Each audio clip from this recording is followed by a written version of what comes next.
ఈ నెల 24 ఉస్మానియా యూనివర్సిటీ ఠాగూర్ ఆడిటోరియంలో జరిగే పీడిఎస్ అర్ధ శతాబ్ది ఉత్సవాలను జయప్రదం చేయవలసిందిగా కోరుతూ, మరియు పీడిఎస్ విద్యార్థి సంస్థ గురించి మాట్లాడుకోవడం అంటే మరి ఖచ్చితంగా ఉస్మానియా యూనివర్సిటీ విద్యార్థి నాయకుడు జార్జి రెడ్డి గారి గురించి మాట్లాడుకోవాలి.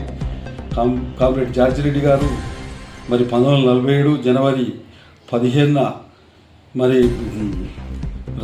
రఘునాథ్ రెడ్డి నీలవర్గీస్ దంపతులకు పాలక్కడ్ కేరళ రాష్ట్రంలో జన్మించినారు. మరి వాళ్ళు అక్కడి నుంచి వరంగల్కి వచ్చి కొంతకాలం నుండి వరంగల్ నుండి హైదరాబాద్కి వచ్చి హైదరాబాద్లో స్థిరపడ్డారు. మరి comrade George Reddy Osmania university physics డిపార్ట్మెంట్లో పరిశోధక విద్యార్థి.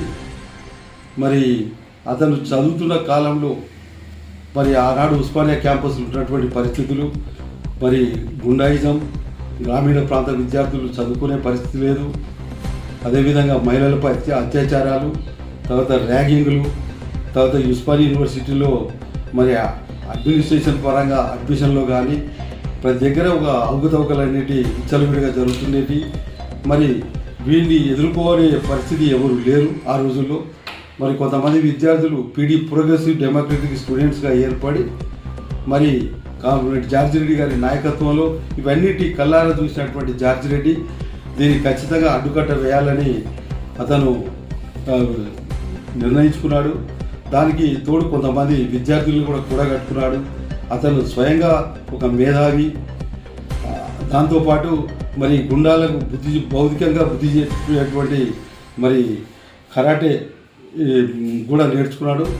మరి అందుకని వాళ్ళని అతనికి వచ్చిన మానసిక స్థైర్యం చెప్పాలంటే మరి 1968లో ఫ్రాన్స్లో డిగాలే ప్రభుత్వానికి వ్యతిరేకంగా జరిగినటువంటి విద్యార్థి పోరాటాలు కావచ్చు, అదేవిధంగా మరి బొలీవియా, లాటిన్ అమెరికా, అర్జెంటీనా దేశాల్లో ప్రపంచ విప్లవకాడని మనం చెప్పుకున్న చెగువేరా జాతి విముక్తి ఉద్యమాలు కావచ్చు, అదేవిధంగా అమెరికన్ సామ్రాజ్యవాదాన్ని వియత్నాం ప్రజలు తిప్పికొట్టినటువంటి విరోధ చరిత్ర కావచ్చు, వీటన్నిటి స్ఫూర్తిగా తీసుకొని కామ్రేడ్ జార్జి రెడ్డి మరి ఉస్మానియా యూనివర్సిటీలో అందరికీ గ్రామీణ ప్రాంతం నుంచి వచ్చిన విద్యార్థులకు, మహిళలకు అందరికీ రక్షణగా నిలబడ్డాడు.